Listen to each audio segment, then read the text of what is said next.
Welcome to episode 328 of the Help Me With HIPAA podcast. My name is David Sims of HIPAA for MSPs and Security First IT. Joining me is Donna Grin of Carden. Good morning, Carden. It's a tuning fork. There you go. All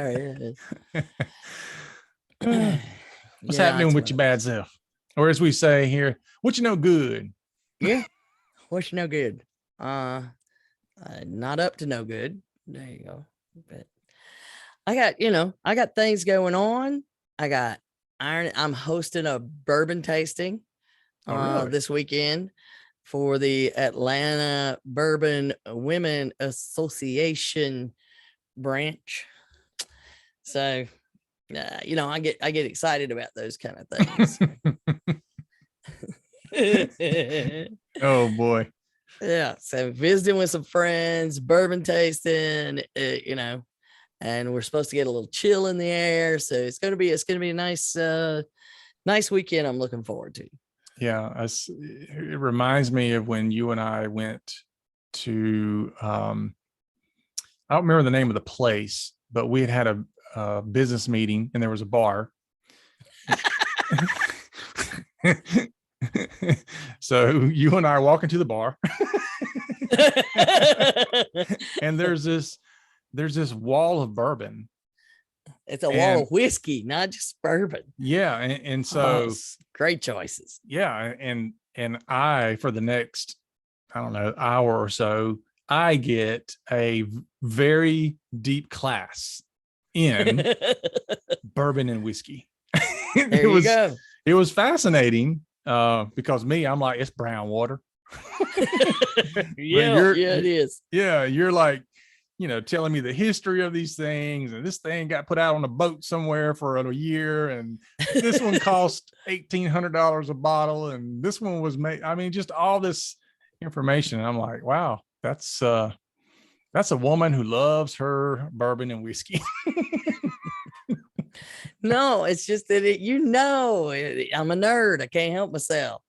Yeah. And and I was going through trying to decide what was there that I could try. Yeah. And I'm like, that bottle's cool. Get that one.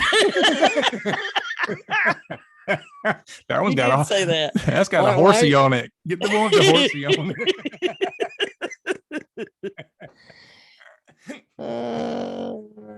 That was it. Mm-hmm. That's how I pick my liquor. There you go. You start with a simple old-fashioned if you trust the bartender to make one properly. Mm-hmm. And then you select a whiskey to try. All right. So that's just the way it works. Yeah. So a few years ago, Donna and I are at a conference, and she goes, "What kind of beer do you like?" And I was like, Corona? She goes, "No, what kind of beer do you like?" I'm like, Corona? No, what kind of beer? I'm like, I don't know what you're asking me. And then she goes into all these different types of beer and style everything. Yeah, and I'm like, I don't know, Corona. She's like, okay, try Blue Moon. You must like Belgian white wheat or something like that. I don't know what it was, she said. And anyway, I tried it. I'm like, yeah, I like this. This is what I like. She goes, okay, so if anybody else asks you, you like Belgian wheat beer. Like, okay, thank you. Thank you for clarifying what I like. Would you still stick to a Blue Moon? I know, Corona. Blue Moon. I can't get you outside of Blue Moon. Anyway. You got me in Blue Moon. I know, right? Yeah, of course. I do know that I know your wife likes rum when I took her to mojitos for Cuban food, and she does not recall that night.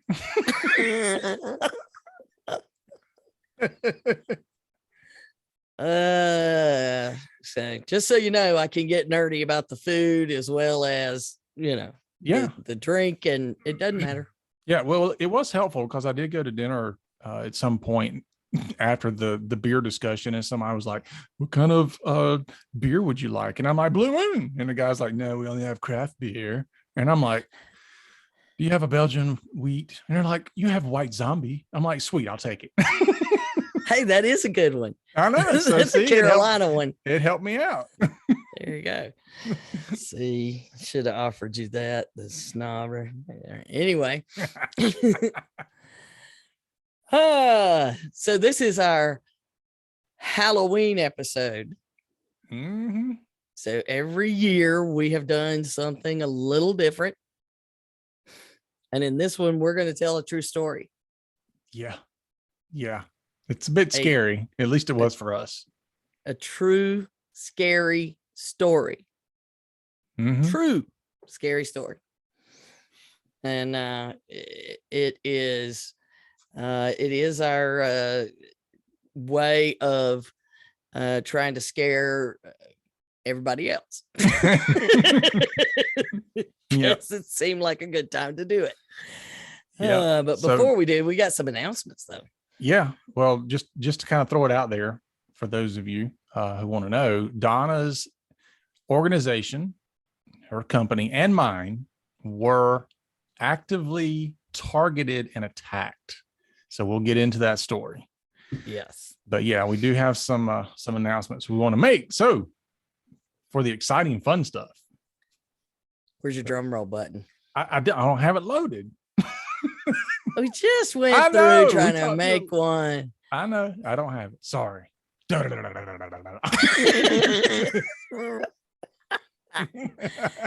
Okay. But the next HIPAA boot camp is we got a date for it. it. Now, we are going to tell you the date, but it is a save the date announcement. You cannot yet register. So don't send me an email like, I can't get in. I can't register. Yeah, it won't let you register. We ain't nobody got time to do that just yet. But we do know the date. Yeah, just email me your credit card info. Yeah. I'll get you signed and we will not forget this date because it's a great date. Yep.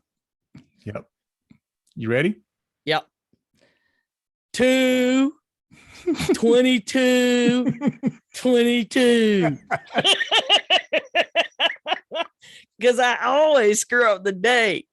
It starts on 2/22/22. I was waiting on you to say 2/2/22, and I was like, you're wrong. I know, you knew I had to like pause. Yep. So 2/22/22, February 22nd. That will be a virtual boot camp. We're gonna mix it up starting in 2022. Almost said 2/22.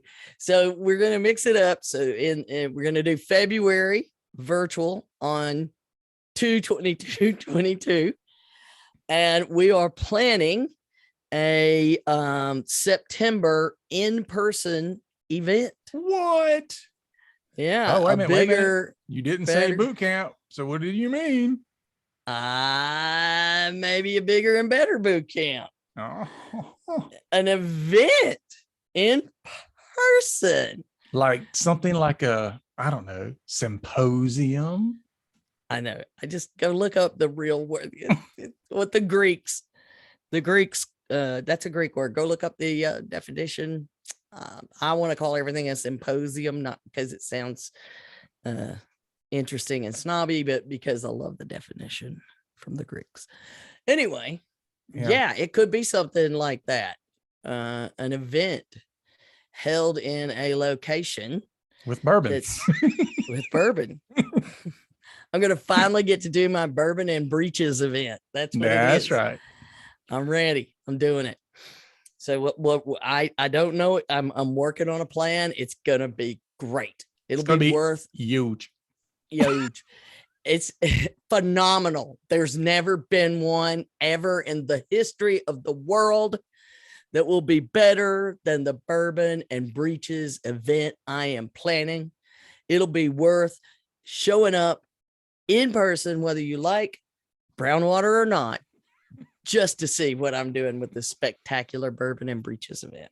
But it's just a small part of what we're doing. Yep. It is going to be a powwow, which is a synonym for a symposium. It is a powwow. We don't know what we're going to call it yet. Symposium, powwow. Hey, what you doing? Let's come do this.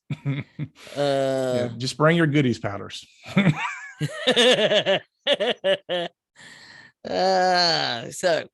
that being said, know that that's in September. We haven't nailed down a date yet, but the week of the 12th or the 19th, somewhere in there. Do we want to announce the location, or do we not have that nailed down yet either? Well, we're pretty sure we know where we're going to go. Okay. But we haven't nailed down the actual location. Okay. So, but it has bourbon involved. So, and it's in a central part of the country that's easy for most people to get to. There you go. We'll leave it at that. Let the listeners email us. What do you think it's going to be? Given those clues, where do you think give us a name? Give us a name. Oh, we do need a name. Event. We need a name. So if you got a good idea for a name, that we're going to expand on the concept of the HIPAA boot camp in-person event. So if you've got a name for us, Double D's would love to have a name. Mm-hmm. One that will make us say, well, knock me down and steal my tea. Yeah. I need to know. Because we were going to come up with something like privacy and, I don't know, information symposium, but then that spells piss. And so we didn't like it. Yeah, then there was another one that started with a T that didn't go well. And so anyway, we're working on it and open to any input. Yep. We'll send you a special gift if we select your item. How's that? Right. If you send us one, we'll send you a special gift. Send you some brown water. We pick out. All right. So, then, yeah, as if we are not busy enough, we do have something that actually you can go right now and take part in. Yeah, it's there. So Don and I spent good part of 2020 and all of 2021 getting this done, but we have crossed over. It's kind of the whole, peanut butter and chocolate thing we talk about all the time. Things that just kind of got jammed together, but it's freaking amazing. So we've got the HIPAA for MSP side of things, like my membership group for MSPs, training them HIPAA and all that. And then Donna has created the Cardin Club because, Clubhouse. That's right. And they do some similar things. We're teaching people about HIPAA and building their compliance programs and recognized security practices and all that. But we've kind of crossed them over a little bit. Yeah. So they're in some areas, they're actually interacting within the same membership. Mm-hmm. And they're getting just some killer training from Cardin and Donna, having coaching calls. For my folks that are in HIPAA for MSPs, you cannot find anywhere else on the internet where you have MSPs as well as healthcare organizations in the same area there to help one another and learn about HIPAA. We also have, and we're working on this, hasn't rolled out yet, but we are going to also have a third-party healthcare accreditation organization that we're working with that is going to allow our MSPs to go through our training, take an exam through them, and be accredited and given a certification through that source. We didn't create it, they did. Yep, we don't manage it. Right. So this will be the only HIPAA certification for MSPs that is third party and comes from a healthcare organization. So super excited about all that. Mm-hmm. Yep. We've got all kinds of things that are going to be available as soon as we finish building them. We spent a lot of time putting together how this would work and building the site. And it is for the Cardin Club side. It is designed as the one-stop place to get healthcare, privacy and security information. If you need information and you don't find it there, you tell us and we will put it there. We've got the frequently asked questions, or wiki as we call it, reference library. manuals, guides, articles, links, downloads. It's all in there. We have a forum for discussions on different topics related to privacy and security, and the MSPs have their own, but you can cross over. And this is not about sales or anything. Sales are forbidden so that you can freely have conversations and not have to worry about any of this other kind of stuff. This is about learning and getting access to the information you need all in one place. Yep. And we know about all the freely available stuff, and we're putting it all in one place for you. Yep. It's going to be amazing. Heck, it is amazing, but we're building it out even more. So you can sign up now. So you can go to cardinhq.com/club to learn more about it, or you can just shoot us an email, info@cardinhq.com. Yep. Or just randomly start clicking on things on the website until you get to us. That's apparently what some people do.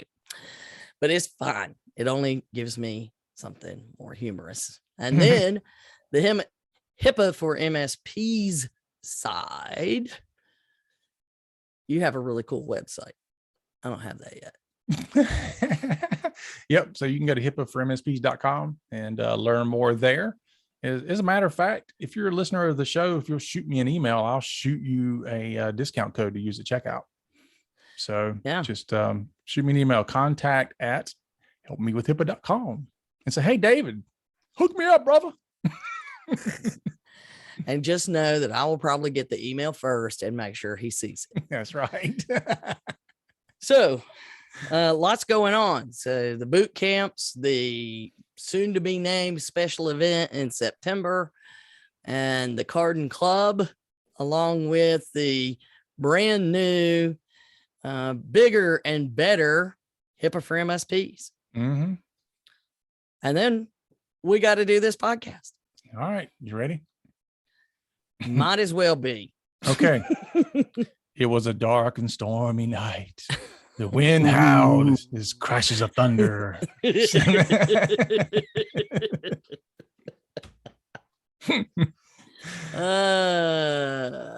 you go. Yeah. So it wasn't a dark and stormy night, but it did begin at the beginning of September. Yeah, it did. When some things started going awry in both of our organizations.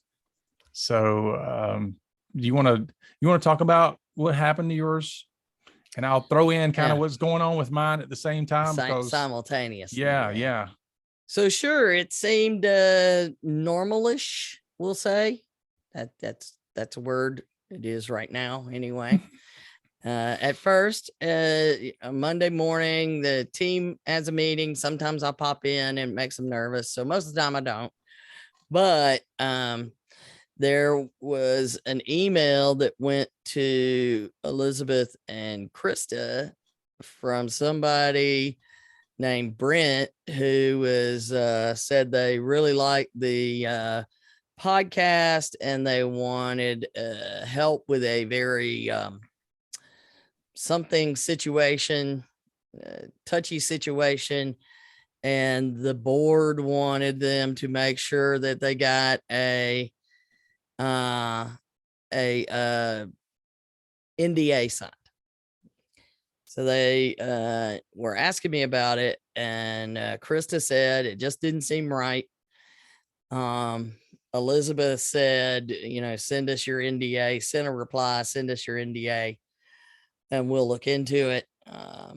But I think, her answer was, well, you probably need to have a call so that we can understand before we'll commit to that, something to those lines. But Elizabeth and Krista were powwowing about it, because powwow, that it didn't seem right. Carla gets to look at it. It doesn't seem right. They mentioned it to me. I agree. It doesn't seem right. And Krista then noticed that they were BCC'd on it, and that made them feel even more squirrely about it. And then, so then it was like a whole afternoon looking into this Brent, who sort of checked out. like online. He sort of checked out. But still couldn't tell. So we were waiting. And then other things started happening. I got a LinkedIn connection, notification that a message from my brother that looked odd. And as I was playing with it, because I was not paying attention during another meeting, confessing. And as I was playing with it, somebody did call on me, and I jumped and I clicked on it, and I'm like, crap, because right away you see that it's bad. It didn't look right. It was asking me to log in. I'm like, this doesn't look right. So bailed, and then went with my meeting. Totally forgot about it until later when Carla said that she had gotten a message on LinkedIn that looked weird that she didn't respond to because it looked weird. Mm-hmm. And no, my brother had not sent us things. So right away, the team is looking into things and going on high alert. And weird things like this kept happening. So now everything was suspicious. And that's when you and I talked about it. Yeah. Now, this went on, what you've just described was not all at the same day or same time, right? It was like the first few days. Right. Like, first part of 2 or 3 days, it all happened over a period of time starting on Monday. Yep. Yep. And so it's kind of the same thing for us. It was a several day period. But we also got an email from Brent. Oh, really? Yeah. I didn't realize it was the same name. Yeah. We also did get one from Brent, and it went to, it was interesting because it went to one of our technicians, and it was basically, we're very interested in bringing in a new IT company, and would like to know more about your services, and if we're, a good fit for each other, and, how can we learn more? And it was weird because we have a process for things like this. So when somebody comes in from a sales campaign or something like that, then it goes through a specific email address. And in some cases, we have email addresses that are for different campaigns. So every campaign has its own email address, but ultimately they all dump into one place. And so for my technician to get a direct email about a prospect was very weird. Mm-hmm. And so that immediately sent up, red flags. So I was thankful for the fact that we have processes that we follow for things, because when things aren't in a process and they go outside of the norm, all of a sudden it's like, huh. Yep. And then probably simultaneously, we received a phone call from Brent. And here's what we didn't know at the time, which was, our technicians and the person who answers the phone, our administrative person, they're not in communication directly all day long. And so it's not like they're sitting in the same room and hearing phone calls and stuff like that. So the admin person doesn't realize that the technician has received this email that's suspicious. And so now she's on the phone with Brent. Mm-hmm. Brent's telling her the same story. I want to, do business with you and all that, but we're a law firm, and we, really need to get you under NDA before we can kind of tell you more about what we do. And, to her credit, she was like, okay, sure. Send the NDA. Here's my email address. And so when it came in, she was like, I ain't clicking on this.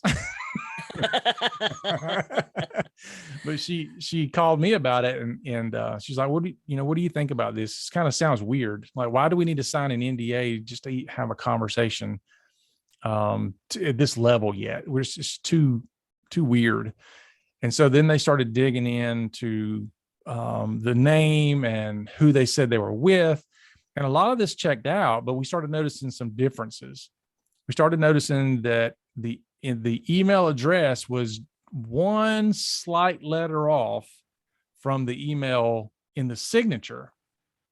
And then the address of the business was different. It was the same street address, different city on the email signature than what was in than what was on their website. And so, you start going, wait a minute. Okay. There's 3 different things already. That's weird, but it's also weird that you are targeted. Like most of the time you hear about phishing email or, it's kind of a spray and pray campaign. This was obviously a directed spear phishing social engineering attack. So it was very nerve-wracking for the entire team. Yep. Same thing started happening. Everybody started trying to be more aware. And Elizabeth was upset that she had even replied to Brett in the email. And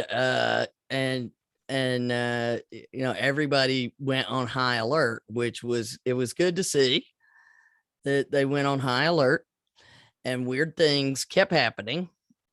Now let me ask you this. Did you at any point, because my team did this to me, but did you at any point have somebody go, is this our phishing campaign platform? Is that coming from this? I mean, because that's what they were asking me, which was kind of funny because I don't manage our phishing platform. One of my guys does, and I'm like, don't ask me. I didn't do it.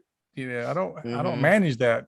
And no, I did hear Carla calling Krista, who manages ours, though, saying, "Are you running this? Did you do this?" Yeah. And Chris was like, "I have no idea, none." Yeah.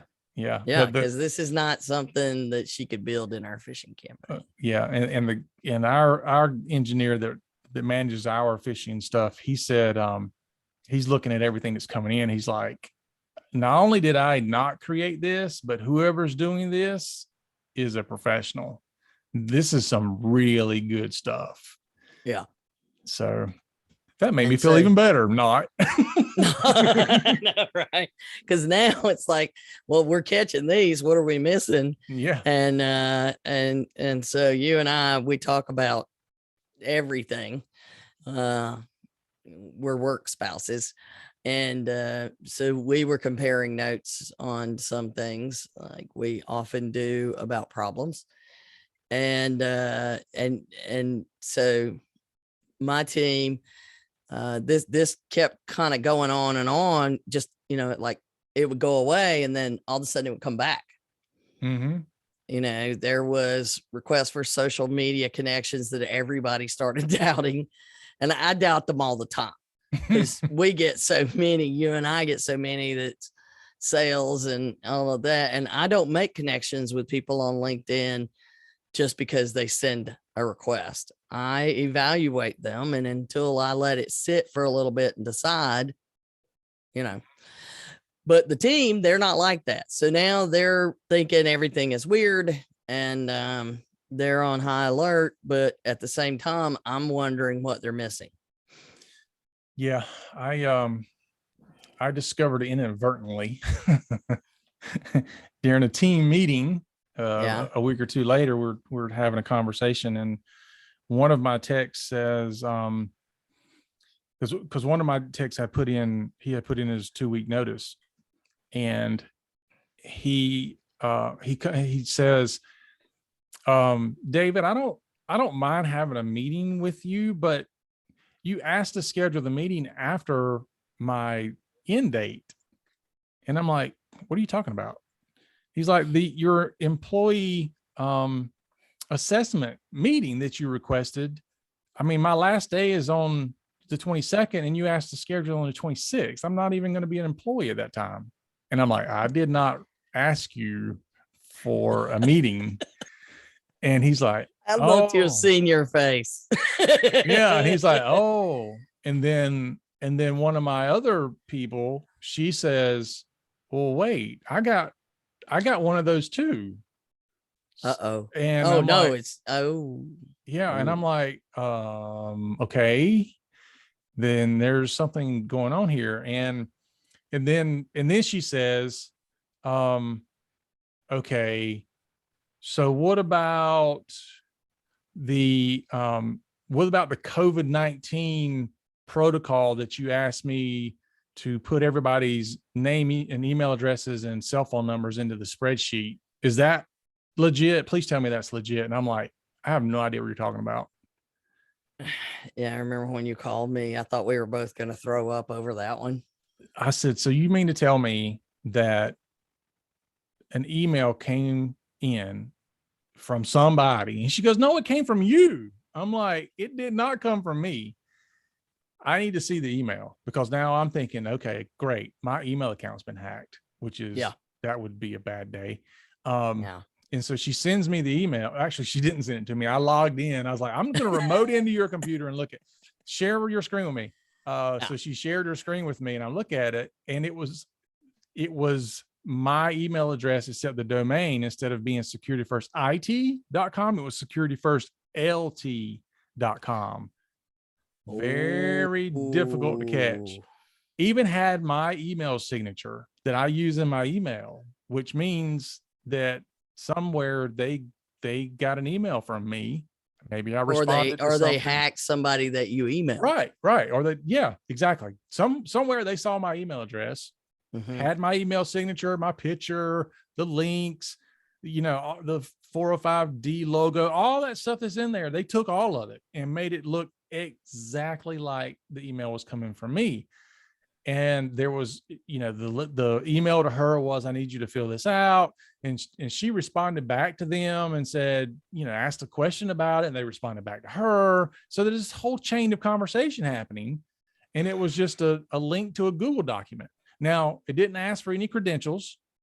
So thank goodness she didn't have to log into anything, but it did ask for, list all the employees, their email addresses, and their cell phone numbers. Now, some of you listening might think that's not a big deal, but my people, we don't publish their email addresses and we don't publish their cell phone numbers.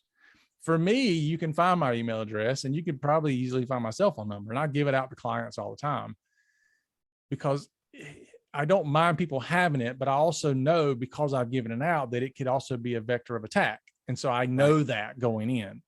My team does not know that. And it was not a vector of attack until she filled out this form.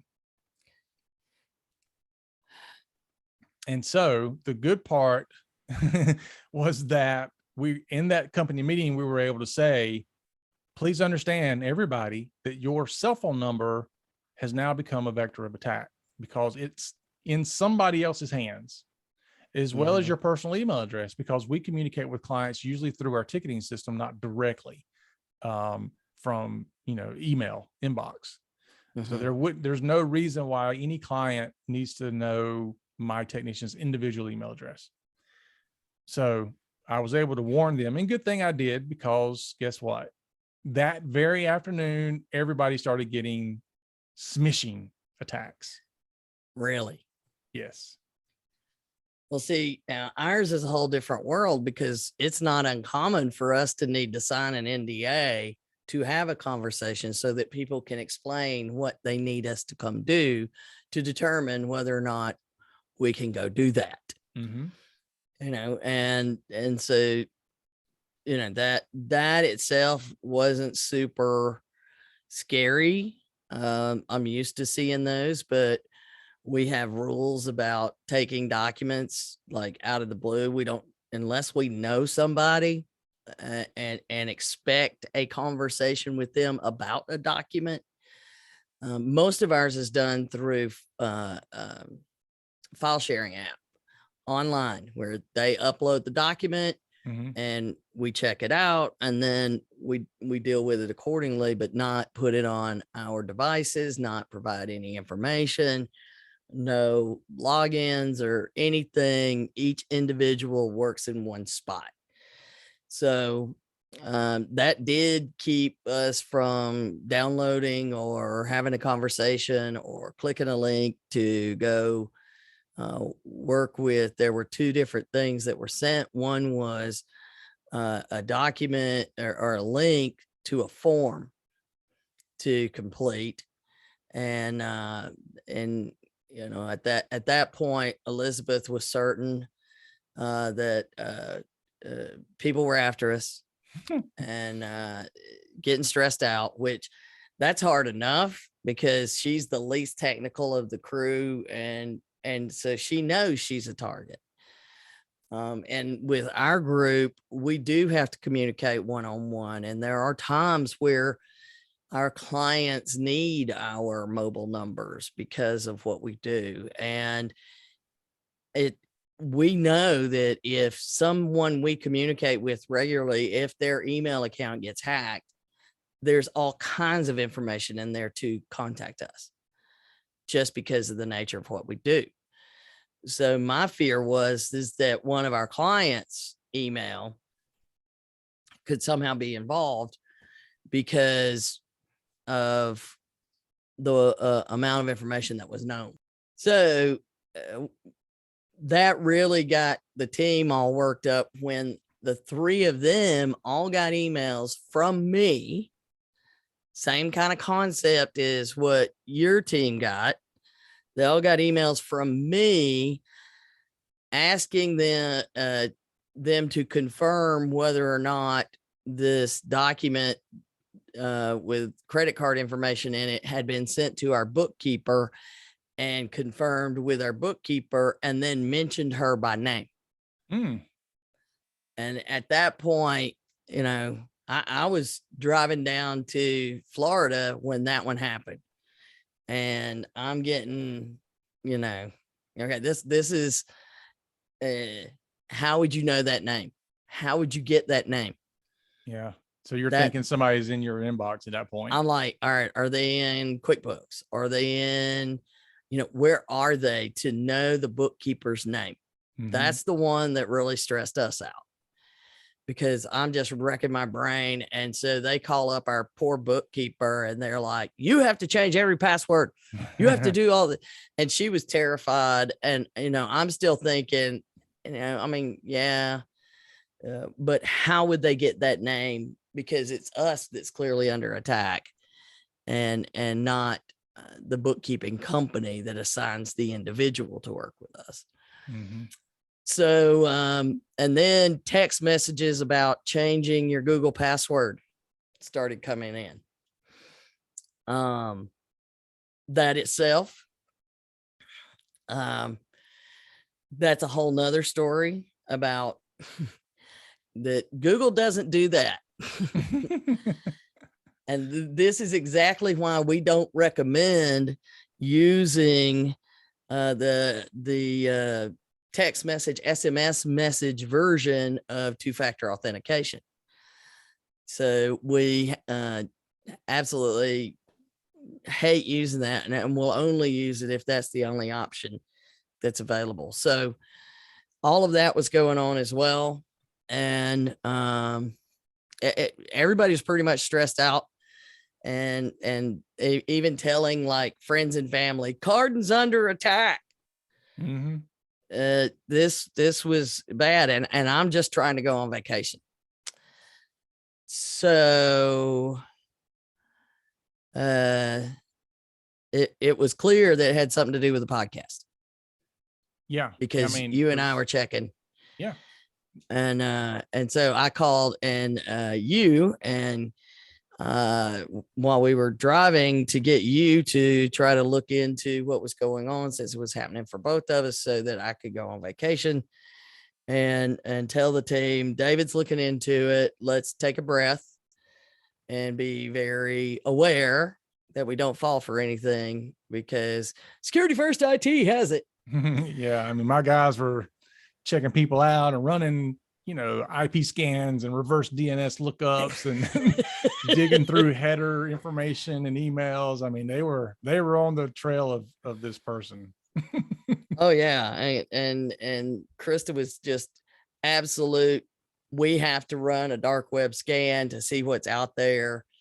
Everybody was really hitting it hard, trying to figure out how the podcast, and we have always talked about, I always give you a hard time about mouthing off because I knew this was going to happen. Yeah, I'm sure I got blamed for it. Yeah. Yeah. And see, quit taunting the hacking groups all the time, taunting the hacking groups. I'm like, I'm not taunting them. I'm just trying to get them to come on the podcast. Gan crab. Oh God. Elizabeth, and the thing is that we've actually been brought in to consult with or do a proposal to consult with an application developer that's based in Russia and New York. There you go. So, yeah. And so then Elizabeth's like, oh no, somebody in Russia's mad at us, or they're testing us, or, I had all this going on. You're like, no, it's David. It's David's fault. Yeah. We're going to blame David because he has mouthed off one time too many. And we now have both of us under attack because he does not care what happens to us. It's not true. So David and I then decided, during my vacation, we set up a call with our friend William Price of CyberX. Because we just had him on. If you didn't listen to him tell his stories about this happening, you should go listen now. To discuss with him what was happening. Mm-hmm. And I thought the discussion was quite fruitful, didn't you, David? I thought it was very enlightening. Yeah, very much so. Yep. So what did we learn from William? We learned that since we had hired him to socially engineer our team, we learned the results of what we're now sharing with you on today's podcast. And yes, Donna and myself had our team attacked. That's right. Would do. In honor of Cybersecurity Awareness Month, and at one point, even during all of this, Carla even says at me, last year during Cybersecurity Awareness Month, you ran that secret phishing test on us. Are you doing that phishing thing again? And I'm like, yeah, I did do that last year, but this is more than a phishing test, isn't it? Yeah. So we had. And she just let it go. She should know me better. We had some folks that were like, oh, that's sneaky. And then we had other people that were like, that was not funny at all. Mm-hmm. Yeah. Yeah. One member of our team, whose name starts with Carla, started like really pitching a fit because she was going on vacation and I allowed this to happen. And I'm like, am I supposed to time it when it's convenient? Yeah. But others were like, well, damn. Yeah, there was a sense of relief, but also a sense of, I can't believe you did that to us. Hey, it was just flat out anger, and at the same time, relief. And the poor lady who put the information in the spreadsheet, like I thought she was going to resign and cry, and she was so disappointed that she fell for that. Yeah. But it was a fantastic training opportunity, because then I could go back and go, okay, let's look at why this happened. First of all, understand this was a sophisticated, targeted attack. Okay. Yes. This is as bad as it gets, or as good as it gets for social engineering. Okay. So yeah, you didn't fall for anything that asked for credentials. And that's ultimately what they were trying to get to by building up rapport and all that. It never got to that. So we never got compromised. The only thing that got out there was information that was mostly public available anyway. So it stopped, before damage could be done. But let's look at how we can improve that. How can we identify things that look squirrely earlier and not give out this kind of information? Yeah. And that's basically, the message to my team is I was proud of them. Mm-hmm. They immediately started asking questions day one. Yep. They started asking questions. They started evaluating. They may have, fallen for it a little bit, or Elizabeth went so far as to schedule a meeting with me, Carla, and Brent to have a phone call about what Brent needed. And I planned other things that I couldn't put on my calendar. Well, I don't know about you, but the hardest part was going through 2 or 3 weeks of all this happening and acting like I was extremely concerned, yet also knowing what was going on. Yeah. Well, and to Williams, you know, he, to his credit, he would not agree to do it unless he could attack us too. Yeah. Oh, he tried. And yeah. Yeah. And, you and I were actually recording or starting to record one of our shows, and we got we got an email at the same time from one another. We just started laughing. Thought he had timed it. Yeah. He thought he had timed it so that we would have just finished, and he made it look like it was from one to the other, and he just didn't time it well enough, but we knew right away. We're like, yeah. He's like, well, I figured y'all be done by then. I'm like, you have no idea how long it takes to put this show together. Well, and that's when I was trying to record from the hotel, and we had all these other problems going on, and you had people stressed out, and, you know, so yeah, you never know when we're actually recording. We have a schedule, but it's variable. So it's a suggested schedule. So, but I have to say, you know, I could not figure out how he got some of that information, and he had to tell us. Yeah. But no one was hacked. No one gave up credentials, and a lot of passwords got changed, which was great. And everybody eventually calmed down, and now they're able to better talk to our clients and say, look, this is what it feels like when you're targeted. Let me tell you what this feels like. Yeah, that's one of the things that's so invaluable, because when it's really happening to you, that sense of dread and panic, and then you kind of understand, okay, wait a minute, even though we have these plans and these policies and procedures, when panic hits, it's like you forget about all that sometimes. And them being on the side of experiencing it gives them a better understanding of what clients are going through. It's kind of like when I was a police officer, and they're like, we're going to spray you with pepper spray, just so you realize what it feels like when you go to spray somebody else. That's what we need to tell them.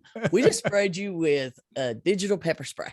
Yep. And that's why we did it. And but I love the fact that just telling them that you were looking into it was not enough.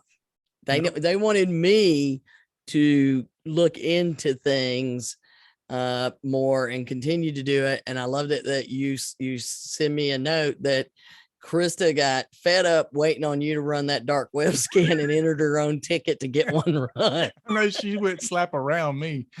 I know. She just skipped you. I was like, no, look at her.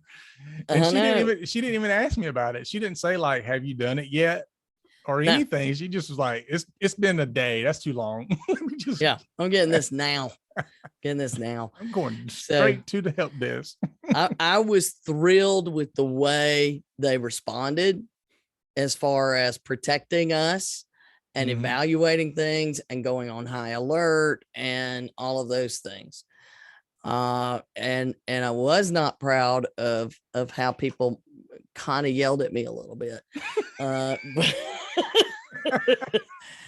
They got over it quickly when I reminded them that I'm the boss. I get to decide stuff. Yeah. But I really do appreciate, and it does make me see the importance of the work that William does when he does these kinds of attacks on companies. Yeah. So, and we're always talking about, phishing campaigns and test your users and all this kind of stuff. But this is some next level stuff when you're starting to pay people to social engineer your team. I highly recommend it. Yeah. So there was a lot of good that came out of that for sure.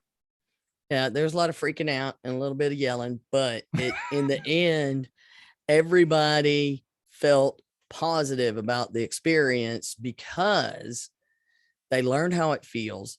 They learned what to look for, and they knew that they were not wrong. We were under a targeted attack. Yeah. Yeah. They were absolutely correct. They just didn't know that you the one that orchestrated it. I know. And trying to be, would you call that an insider threat? Yeah. I loved it though. And I got the idea when we were interviewing William, and after we finished the podcast, and I said, what would you think about this? So it was quite an exercise, and our teams, they were terrified about what was happening in a protective sort of way, not in a sit in the corner and suck your thumb sort of way. It was making them mad.